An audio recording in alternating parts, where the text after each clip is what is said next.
প্রণাম। শ্রী রামকৃষ্ণ কথামৃত, ত্রয়োবিংশ খণ্ড, দ্বিতীয় পরিচ্ছেদ। ঠাকুর সব ভক্তদের নিয়ে বসে আছেন দক্ষিণেশ্বরে। তো সেখানে অনেক ভক্তের সাথে মধ্যে নরেন্দ্রনাথ দত্ত আছেন। তো যেটা নিয়ে কথা হচ্ছিল, ঠাকুর নরেনকে জিজ্ঞাসা করছেন যে তিনি গিরিশ ঘোষের ওখানে বেশি যান কিনা। এইটা নিয়ে কথা বলছিলেন আর কি, যে গিরিশ ঘোষের কাছে যাস। তো নরেন্দ্রনাথ দত্ত তখন বেশ যেতেন, সেটা নিয়ে ঠাকুরের একটু অসুবিধা আছে। এবার নরেন্দ্রনাথ দত্ত ভাবছেন যে উনি তো এখন সবসময় ঈশ্বরই করেন, কিন্তু ঠাকুর বলছেন না, সংস্কার একটা ব্যাপার আছে। এতদিন ধরে যে সংসারের মধ্যে, জগতের মধ্যে ঘেটে ছিল বা এখনো আছে, সে যত ঈশ্বর করুক, একটা সংস্কার আছে যেটা তাকে ওই জগতের দিকে টানবে।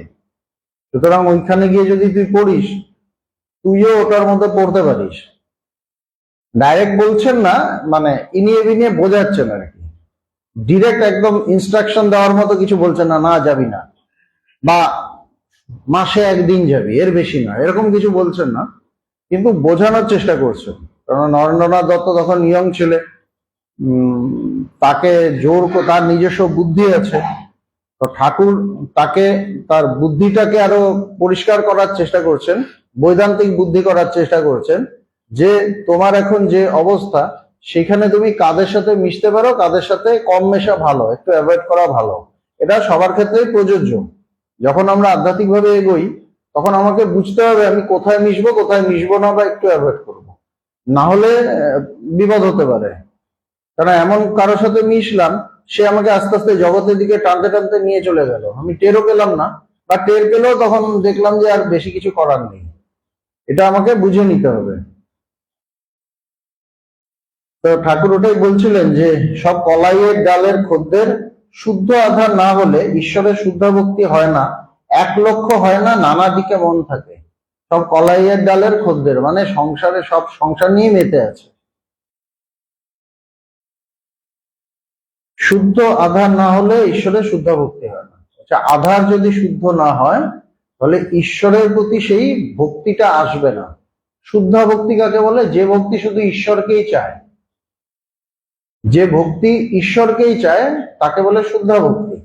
তখন ঈশ্বরকে চাইবে না, ঈশ্বরকে চাইবে তার সংসারের উন্নতির জন্য, সংসারে কোনো কিছুর জন্য ঈশ্বরকে চাইবে, এরকম হবে। এটাই বলছেন কলাইয়ের ডালের খদ্দের। মনমোহনের প্রতি তুমি রাগই করো আর যাই করো। রাখালকে বললুম, রাখাল মানে ব্রহ্মানন্দজি, মনমোহন নামে একজন ভক্ত ছিল, তাকে বলছে যে তুমি এটা বললে হয়তো তোমার রাগ হতে পারে, কিন্তু আমি রাখালকে বললুম, ঈশ্বরের জন্য গঙ্গায় ঝাঁপ দিয়ে মরেছিস, এ কথা বরং শুনবো, তবু কারুর দাসত্ব করিস, চাকরি করিস, এ কথা যেন না শুনি। বলছে ঈশ্বরের জন্য গঙ্গায় ঝাঁপ দিয়ে মরেছিস, এটা শুনবো, এটা আমি শুনে খুশি হবো যে ঈশ্বরকে চাইতে গিয়ে সে মরে গেছে, কিন্তু কারোর দাসত্ব করিস, চাকরি করিস, এটা আমি শুনবো না। তাকে বলছেন ব্রহ্মানন্দজি, যিনি একজন বিরাট বড় মহাপুরুষ হয়েছিলেন, স্বামীজির গুরু ভাই, তাকে বলছেন। তখন তিনি রাখাল, এ কথা যেন না শুনি। এবার কারো দাসত্ব করিস, এটা একটা দারুণ কথা। তো তাতে কি মনে হয় যে দাসত্ব করা উচিত নয়, আমি যেন কারো দাস না হই, কেউ আমাকে তার মতো করে চালাচ্ছে, আমি যেন সেরকম না হই। কিন্তু তাহলে কি, তাহলে হনুমান বলছে আমি রামের দাস, হনুমান কি বলছেন? আমি রামের দাস। পবিত্রানন্দজি বলতেন আমি রামকৃষ্ণের বাধা কুত্তা। তাহলে এই দাসত্বটা কি? এই দাস হলো ঈশ্বরের দাস, কোন মহাপুরুষের দাস, কোন মহামানবের দাস, সেটা ঠিক আছে। দাসত্ব কার করব না?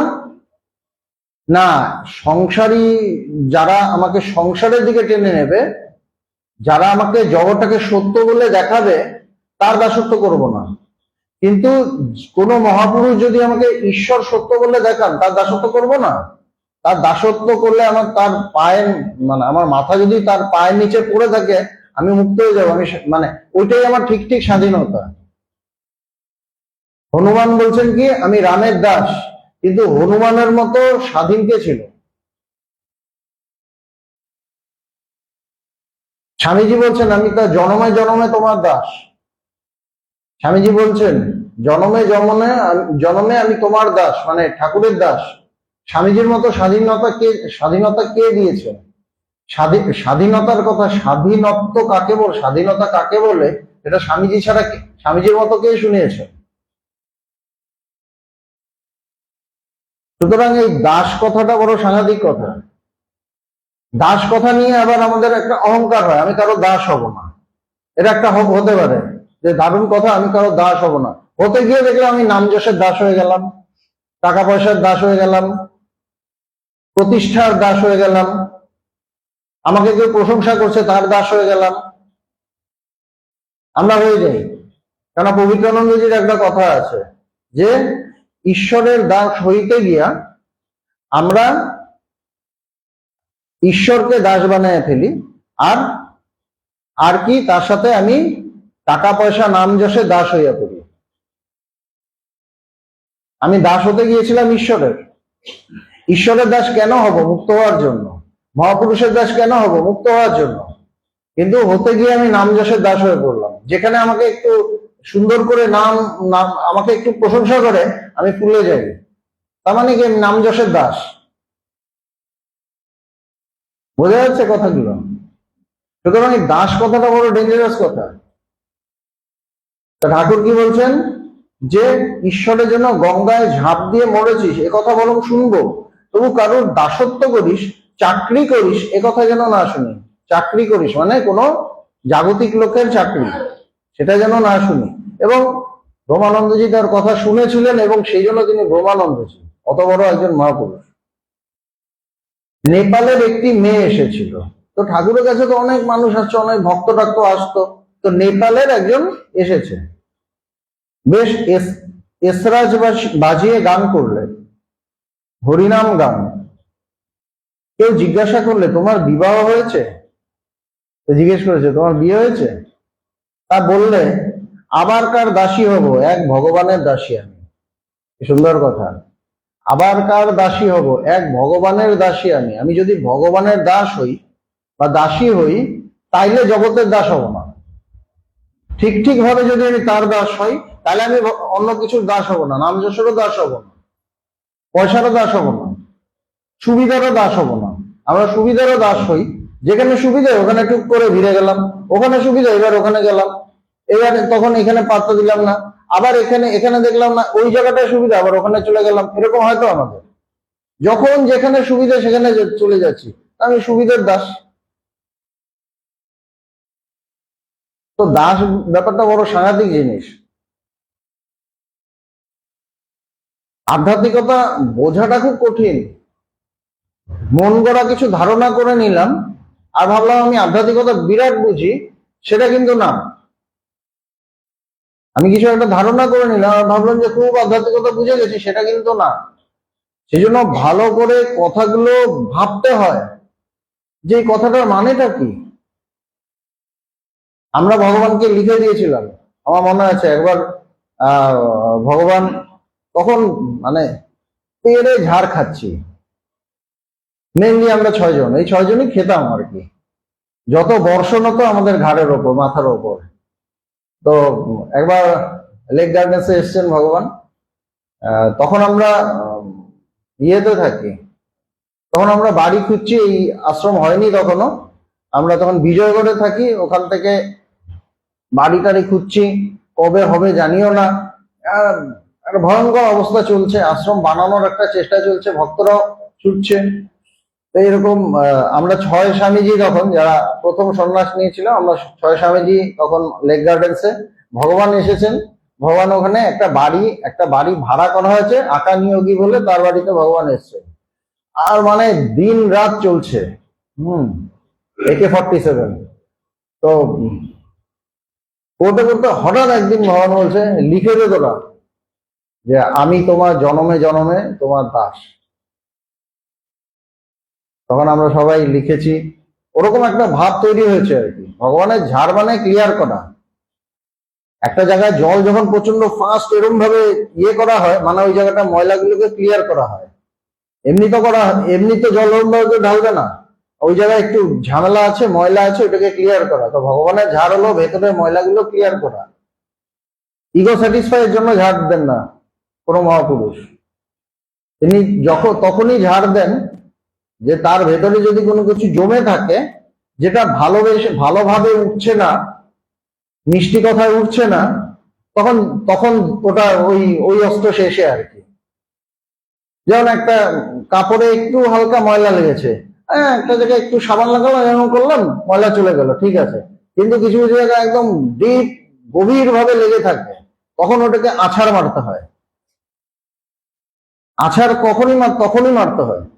তো আছাড় মারাটা কেন? ওই ময়লাটা ওঠানোর জন্য, নিজের রাগ স্যাটিসফাই করার জন্য আছাড় না। তো মহাপুরুষরা যখন বকেন, তাকে একসাথে অনেক কিছু ক্লিয়ার করে দেন।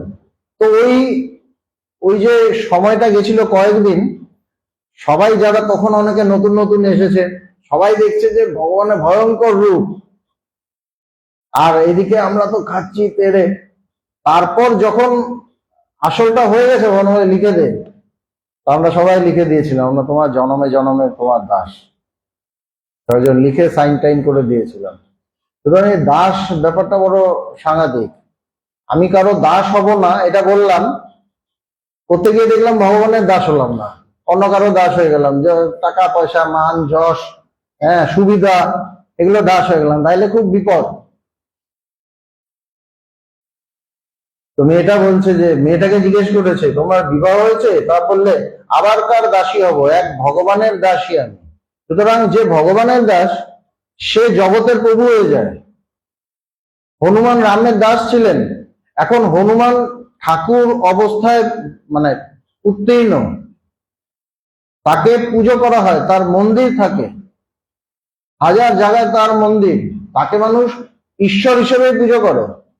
কিন্তু তিনি কি বলছেন, আমি রামের দাস, এক রাম ছাড়া আমি কিচ্ছু বুঝি না। সারা দুনিয়া তার দাস হয়ে গেছে। যিনি ঠাকুর ঈশ্বরের দাস, সারা দুনিয়া তার দাস হয়ে যায়। স্বামীজি ঠাকুরের দাস ছিলেন, সারা দুনিয়া তার দাস হয়ে গেল। এই জায়গাগুলো বুঝতে হবে। মহাপুরুষের দাস হওয়া ভীষণ ভাগ্যের ব্যাপার।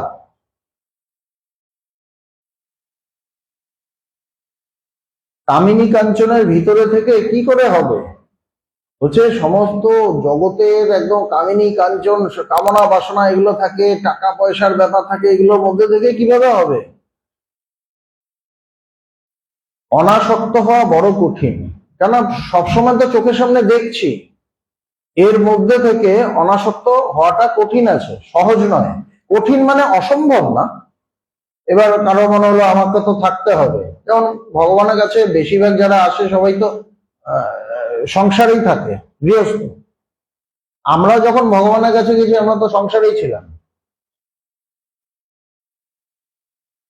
তো কঠিন কিন্তু অসম্ভব না, যদি সেরকম আধ্যাত্মিকতা থাকে, সেরকম গুরু ভক্তি থাকে, সহজ হয়ে যায়। একদিকে মেয়ের দাস, আরেকদিকে টাকার দাস, আরেকদিকে মনিবের দাস, তাদের চাকরি করতে হয়, বলছে এই জন্য কঠিন। একদিকে বউ বা মেয়ে, বা উল্টো দিকে ছেলে, তাদের দাস। তারপর আরেকদিকে টাকার দাস, টাকা ছাড়া কিছু বোঝে না। আরেকদিকে আমার যে বস, তার দাস। এই দাস বাবু হয়ে ভগবান বলে না, এখন আমরা তো সবাই দাস বাবু, কেউ চক্রবর্তী, ব্যানার্জি, ভট্টাচার্য নই, আমরা সবাই দাস। একটি ফকির বনে কুটির করে থাকতো। এই গল্পটা আগেও আমি বলেছি, ঠাকুরের গল্প, দারুণ গল্প। তখন আকবর শাহ দিল্লির বাদশাহ, আকবর তখন মোগল মানে বিরাট ব্যাপার, দিল্লির বাদশাহ মানে সেটা ভারতেরই বাদশাহ। ফকিরটির কাছে অনেকে আসতো, অতিথি সৎকার করতে তার বড় ইচ্ছা হয়। এবার তার কাছে, ফকিরের কাছে অনেক মানুষ টানুষ আসে, তো বেশি কিছু তো আর দিতে পারে না, জঙ্গলে কুটিয়ে করে থাকছে, কি বা দেবে। তো তার খারাপ লাগে যে আমি তো দিতে পারছি না। একদিন ভাবলে যে টাকা কড়ি না হলে কেমন করে অতিথি সৎকার হয়। তো টাকা লাগে। তবে যাই একবার আকবর শাহর কাছে। তো আকবরের কথা শুনেছে, যে একটু আকবরের কাছে যাই তাহলে, ওনার কাছে তো প্রচুর আছে। সাধু ফকিরের অবারিত দান। আকবর শাহ তখন নমাজ পড়ছিলেন, ফকির নমাজের ঘরে গিয়ে বসলো। ফকির গিয়ে বসছে, উনি নামাজ পড়ছেন। দেখলে আকবর শাহ নমাজের শেষে বলছে, হে আল্লাহ, ধন দাও, দৌলত দাও, আরো কত কি।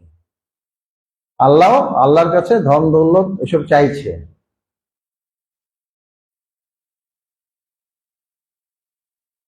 সেই সময় ফকিরটি উঠে নমাজের ঘর থেকে চলে যাওয়ার উদ্যোগ করতে লাগলো।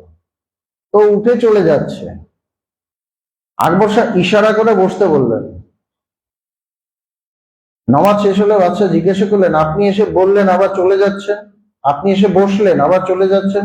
ফকির বললে, সে আর মহারাজের শুনে কাজ নাই, আমি চললুম। বলছে, আপনার শুনতে হবে না, থাক। বাদশাহ অনেক জিদ করাতে ফকির বললে, আমার ওখানে অনেকে আসে। বাদশাহ বলছে, না তাও বলো না, কি ব্যাপার।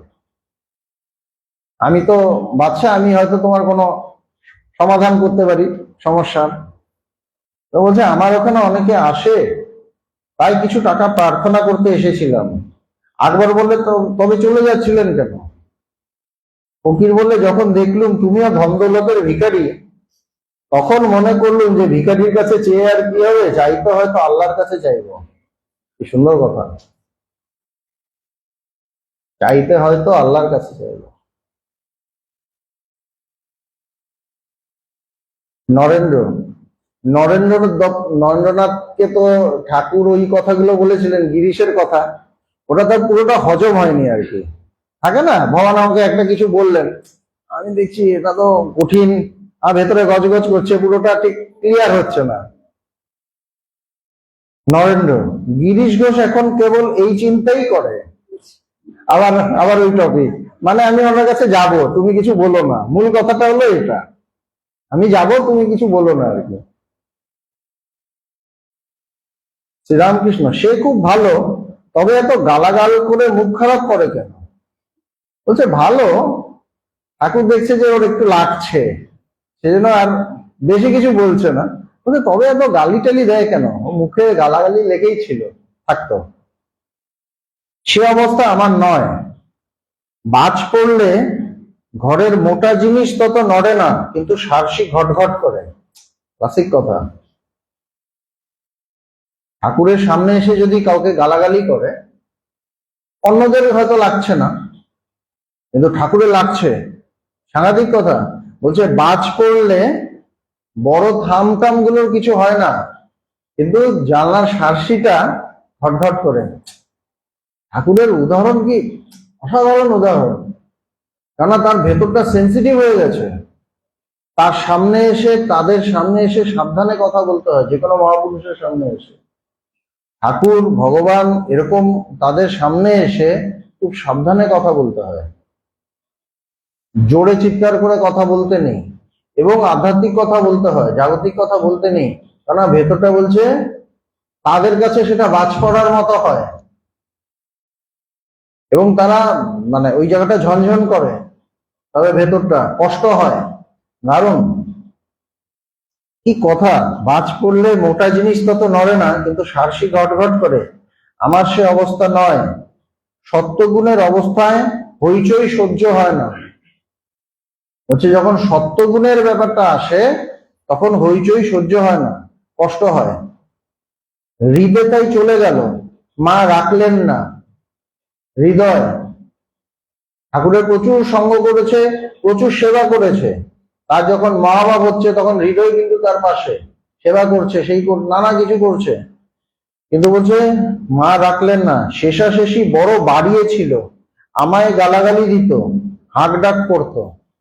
মানে একটু এরকম মহাপুরুষের পাশে থাকলে আবার হিরো হয়ে যাওয়ার একটা চান্স থাকে, হিরো হয়ে গেলে বড় মুশকিল, তখন অহংকার বেড়ে যায়। আমি ভগবানের খুব সঙ্গ করছি, পাশে সব সময় সব কিছু করছি, আমার মনে হবে যে আমি কি বিরাট, আমি ছাড়া ভগবানের চলবে না, মনে হয়ে গেল, তখন খুব বিপদ। এই যে ভাবলাম আমি ছাড়া চলবে না, তখনই বিপদ। কোনো মহাপুরুষের কাছে এটা হয়, কোনো আশ্রমে এটা হয়। আশ্রমে আমি খুব ইম্পর্টেন্ট কাজ করছি, মনে হলো আমি ছাড়া চলবে না, এই বিপদ। যিনি চালাচ্ছেন আমি ভুলে যাই যে তিনি চালাচ্ছেন, আমার মনে হলো যে আমি মেন, আমিই চালাচ্ছি। সেই কর্তারে দেবে ফেলে কালাকালের কর্তা এলে। যখন আসল কর্তা আসেন তখন সেই ছোট্ট কর্তাকে উড়িয়ে দেয়। এই জন্য বলছেন যে মা রাখলেন না, শেষাশিশি বড় বাড়িয়েছিল, আমায় গালাগালি দিত, ঠাকুরকে উল্টো পাল্টা বলে দিত, হাঁক ডাক করতো।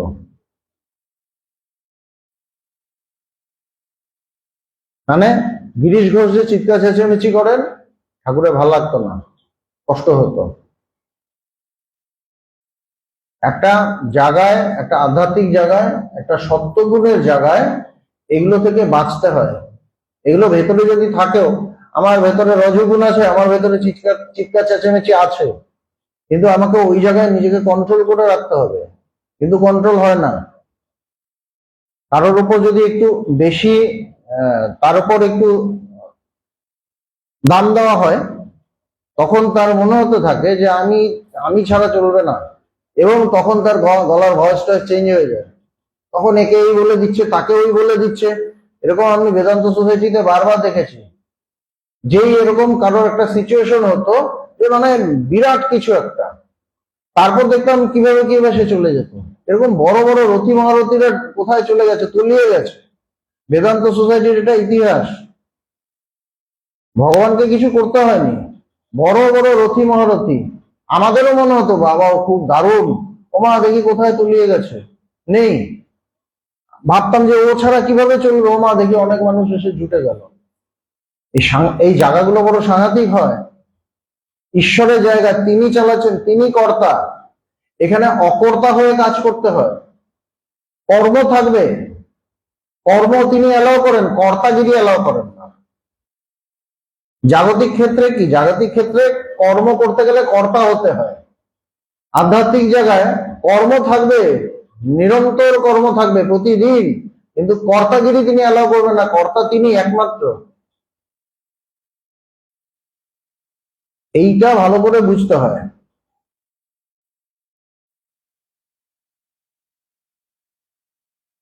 গিরিশ ঘোষ যা বলে তোর সঙ্গে কি মিললো?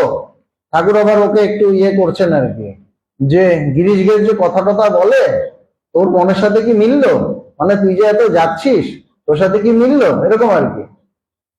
নরেন্দ্র, আমি কিছু বলি নাই, তিনি বলেন তার অবতার বলে বিশ্বাস, আমি আর কিছু বললুম না। তো গিরিশ ঘোষ খুব ভক্ত ঠাকুরের, এটা তো ঠিক। গিরিশের বিশ্বাস মানে ঠাকুর নিজে বলতেন যে গিরিশের বিশ্বাস, বিশ্বাস কথাটা এলে, ভক্তি বিশ্বাস কথাটা এলে গিরিশের নাম করতেন। ও তো ভীষণ বিশ্বাস। বলছে আমি কিছু বলি নাই, তিনি তার অবতার বলে বিশ্বাস। গিরিশ ঘোষ কিন্তু প্রথম অবতার বলেন ভক্তদের থেকে, শ্রীরামকৃষ্ণ। কিন্তু খুব বিশ্বাস, দেখেছিস, তার একটু প্রশংসা করছে, কেন নরেন্দ্রটা লাগছে তো। ভক্তেরা এক দৃষ্টে দেখিতেছেন ঠাকুর নিচেই মাদুরের উপর বসিয়া আছে, কাছে মাস্টার, সম্মুখে নরেন্দ্র, চতুর্দিকে ভক্তগণ। এই কথাগুলো আগের দিন বলেছিলাম, বলার জন্য তিনি মাদুরে এসে বসেছেন, খাট থেকে নেমে যেখানে নরেন্দ্র বসে আছেন তার সামনে গিয়ে বসেছেন, মানে ওকে বোঝানোর চেষ্টা করছেন। কিন্তু ডাইরেক্ট তো বলা যাবে না, এই ওখানে যাবি না, ঠাকুর তো নরম, তো ওরকম বলতেন না।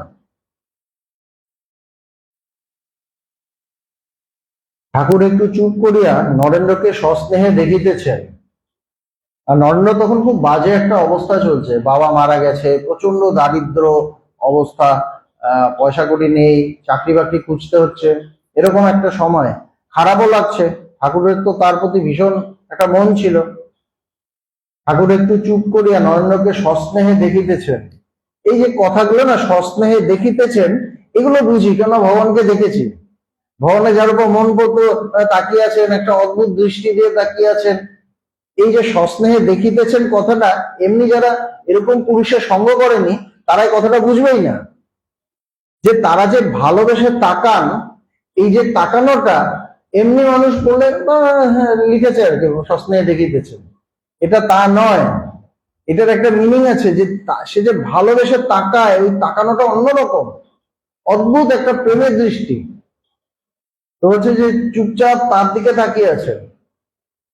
কিয়ৎক্ষণ পরে নরেন্দ্রকে বলিলেন, বাবা, কামিনী কাঞ্চন ত্যাগ না হলে হবে না। মূল কথা বলছে, কামিনী কাঞ্চন ত্যাগ না হলে হবে না, কোনোভাবেই হবে না। বলিতে বলিতে ভাবপূর্ণ হইয়া উঠিলেন, তার ভাব চড়ে গেছে বলতে বলতে। সেই করুণামাখা সস্নেহ দৃষ্টি, বাবা বলে বলছেন নরেন্দ্রকে, বলছে সেই করুণামাখা সস্নেহ দৃষ্টি তাহার সঙ্গে ভাবন্মত্ত হইয়া গান ধরিলেন। ঠাকুর গান করছেন, কথা বলতে ডরাই, না বললেও ডরাই, মনে সন্দেহ হয়, পাছে তোমা ধরে হারাই হারাই। কি সাংঘাতিক কথা! কথা বলতে ডরাই মানে তাকে বলছেন, তো বলতে গিয়ে ঠাকুরের একটু কষ্ট হচ্ছে যে ও কথাটা আমার বুঝবে তো, মিনিংটা, আবার অন্য কিছু ভেবে না বসে। কথা বলতে ডরাই, না বললেও ডরাই, আবার বলবো না, ওর যদি ক্ষতি হয়ে যায়, বেশি যদি মেশে, যদি ক্ষতি হয়ে যায়, যদি অন্যদিকে চলে যায়। ভগবানের একটা ভালোবাসা দেখতাম তো, মানে আমাদের জন্য, যদি যদি ভুল দিকে চলে যাই। এবার যে খুব ক্লোজ, যাকে সবাইকে তো ঝাড় দেওয়া যায় না, যাকে দেওয়া যায় না তার জন্য একটা নরেন্দ্রকে বেশি ঠাকুর ঝাড়তে পারতেন না, মানে ওরকম ভাবে কঠিন ভাবে বলতে পারতেন না, হয়তো লাটু মহারাজকে বলে দেবেন, তাই না? সবাইকে তো ওরকম কঠিন ভাবে বলা যায় না। তো নরেন্দ্রকে খুব সেন্সিটিভ, ঠাকুরের ভীষণ সেন্সিটিভ। তো বলছে যে কথা বলতে ডরাই, না বলতেও ডরাই, পাছে তোমা ধনে, মনে সন্দেহ হয়, পাছে তোমা ধনে হারাই, বলছে তোমাকে না হারিয়ে ফেলি, হারাই। রাই মানে রাধা, হে রাধা, মানে আমরা জানি যে মন্তর দিব তোকে সেই মন্তর, এখন মন্তর আমরা যে মন্ত্রে বিপদেতে তরি তরাই। বলছে যে মনটা তোর, দিব তোকে সেই মন্ত্র, মানে মন্ত্র, যাতে তরবি, মানে নিজেও পার হবি, মানুষকে পার করবি, সেই মন্ত্র দেব। শ্রীরামকৃষ্ণের যেন ভয়, বুঝি নরেন্দ্র আর কাহারও হইল, আমার বুঝি হইল না। এই শ্রীমৎ ধরলেন, কিন্তু কেন ধরলেন? পাশে থেকে দেখছেন। কেন কেন ধরতে পারলেন? তার নিজস্ব কোনো ভাব নেই। এই যে ধরলেন কিভাবে? যদি তার নিজস্ব ভাব হতো, এরকম হতো, হ্যাঁ ঠিক করেছেন, ভালো হয়েছে, ওকে বলা উচিত, এইটা হতো, ভগবান কাউকে ঝাড়লে কেউ হয়তো খুশি হয়ে গেল, ভালো হয়েছে, ওকে একটু বলা উচিত। আর না হলে হতো না, ও তো ঠিকই করছে, গেলে কি হবে। মানে আমরা সবসময় বায়াস্ট হয়ে যাই, হয় এই দিকে যাই, না ওই দিকে যাই, এক আছে। এবং ঠাকুরের কথাটাই অ্যানালাইসিস করছেন, ঠাকুরের ভাবটা বুঝতে পারছেন। নরেন্দ্র ওই সময় আশা করি বুঝেছেন, কিন্তু শ্রীমৎ ধরতে পারছেন। এই জন্য এই যে কথাটা লিখেছেন যে শ্রীরামকৃষ্ণের যেন ভয়, বুঝি নরেন্দ্র আর কাহারও হইল, হয়তো অন্য কারোর হয়ে গেল। ভগবানকে ওই ভয়গুলো দেখেছি পেতে, আমার বুঝি হলো না। নরেন্দ্র অশ্রুপূর্ণ লোচনে চাহিয়ে আছেন, নরেন্দ্র বুঝেছেন, সেই জন্য তার চোখে জল এসে গেছে ঠাকুরের কথাটা। তো বাহিরের একটি ভক্ত ঠাকুরকে দর্শন করিতে আসিয়াছিলেন, তিনি কাছে বসিয়া সমস্ত দেখিতেছিলেন ও শুনিতেছিলেন। আর একজন ভক্ত, অত আসে না, মাঝে মাঝে আসে আর কি, ভক্ত, তিনি বলছেন, এইটা তো ভীষণ ক্লোজ কথা হচ্ছে, মানে ঠাকুরের সাথে নরেন্দ্র, সবার, এটা সবার জন্য নয়, এই যে কথা, কয়েকটা কথা হলো, এটা শুধু নরেন্দ্রের জন্য, শুধু নরেন্দ্রের জন্য। ভগবান অনেক সময় এরকম কাউকে ডেকে, তুমি সামনে এসে বসো, তার সাথে আরো হয়তো অনেকে বসে আছে, কিন্তু তাকেই বলছেন। তারপর বলে আজকে কিন্তু তোমার জন্য কথা বললাম, এরকম বলতেন। তো ভক্ত বলছেন, তো বলেছেন না কামিনী কাঞ্চন না ত্যাগ করলে হবে না, সেটা নরেনকে বলেছিলেন, সবার জন্য তো বলেননি। এবার ভক্ত বলছে, মহাশয়, কামিনী কাঞ্চন যদি ত্যাগ করতে হয়, তবে তবে গৃহস্থ কি করবে? তার প্রশ্ন হচ্ছে যে আমি তো গৃহস্থ, আমার তো বউ বাচ্চা আছে, আমি কি করব? শ্রীরামকৃষ্ণ, তা তুমি করো না, আমাদের অমনি একটা কথা হয়ে গেল। বলছে এটা তুমি তোমার মতো করো, এগিয়ে যাও, কোনো অসুবিধা। ও আমাদের মধ্যে একটা কথা হয়েছে, সুইট না? বলছে আমাদের অমনি একটা কথা হয়ে গেল। মহিমাচরণ চুপ করিয়া বসিয়া আছেন, মুখে কথাটি নাই। শ্রীরামকৃষ্ণ মহিমার প্রতি, এগিয়ে পড়ো। বলছে এগো, কিভাবে এগো? আধ্যাত্মিক ভাবে।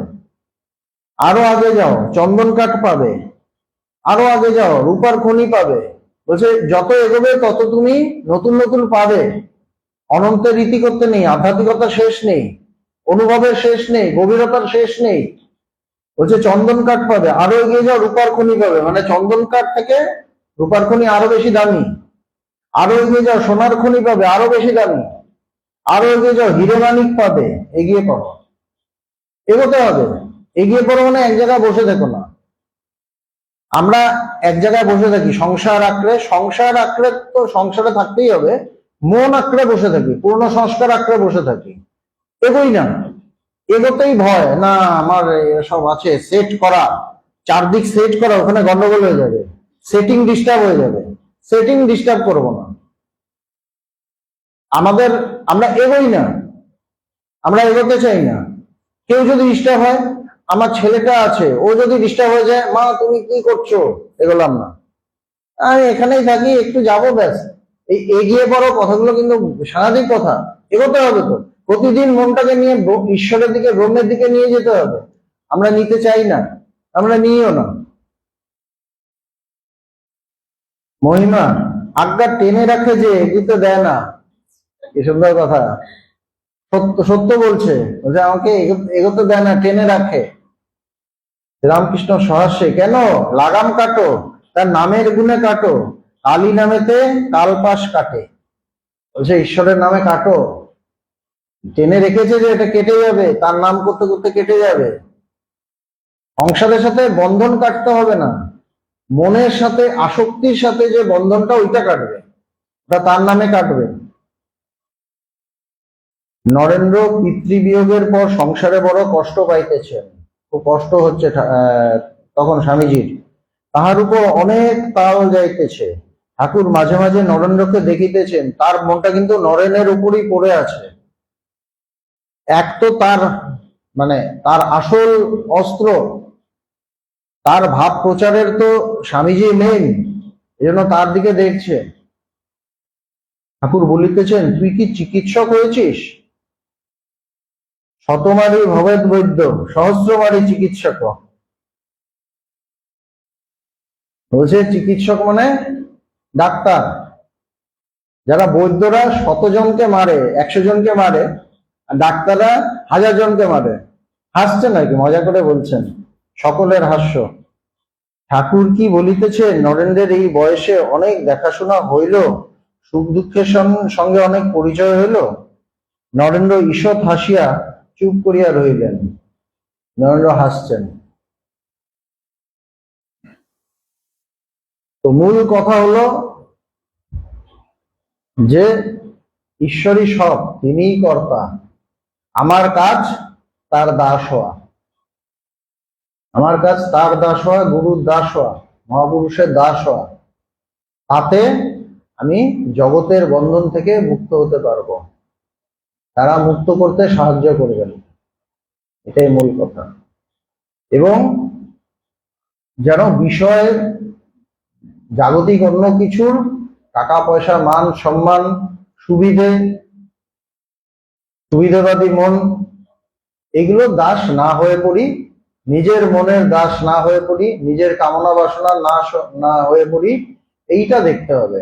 যদি দাস না হতে হয়, এগুলো যেন দাস না হই। ঈশ্বরের দাস হতে কোনো অসুবিধা নেই।